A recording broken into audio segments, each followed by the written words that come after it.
Praise the lord.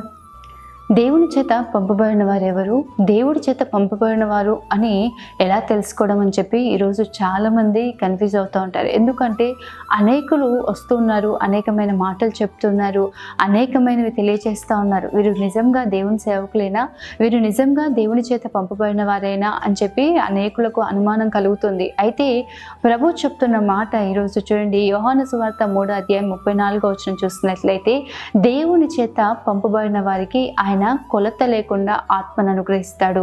మరియు వారు ఏం చేస్తారంటే ఆ దేవుని మాటలే పలుకుతారంట. ఆమె నిశ్చయంగా ప్రియ దేవుని బిడ్డ, దేవుని చేత పంపబడిన వారిలో ఉండే సూచన ఏంటంటే దేవుడు కొలత లేకుండా ఆత్మను అనుగ్రహిస్తారు. అప్పుడు ఏం జరుగుతుంది అంటే వారు దేవుని మాటలే పలుకుతారు. ఈరోజు అనేకులు సొంత మాటల్ని పలుకుతూ ఉండొచ్చు, లేదంటే కలవరపెట్టే మాటలు. ఆ మాటలు విన్నప్పుడు మన హృదయంలో కలవరం కలుగుతూ ఉంటుంది.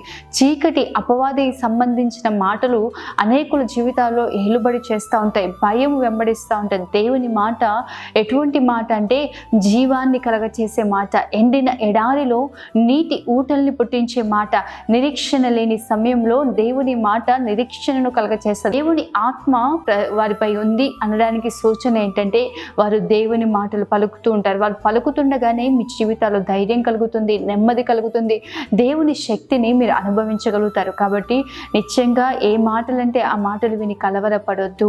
ఎవరు దేవుని చేత పంపబడిన వారు తెలుసుకొని దైవ చిత్తానుసారంగా నడిపింపబడిన ప్రియ దేవుని బిడ్డ, మీ జీవితాల్లో గొప్ప కార్యాలు మీరు కన్నులారా చూస్తారు. ఆమె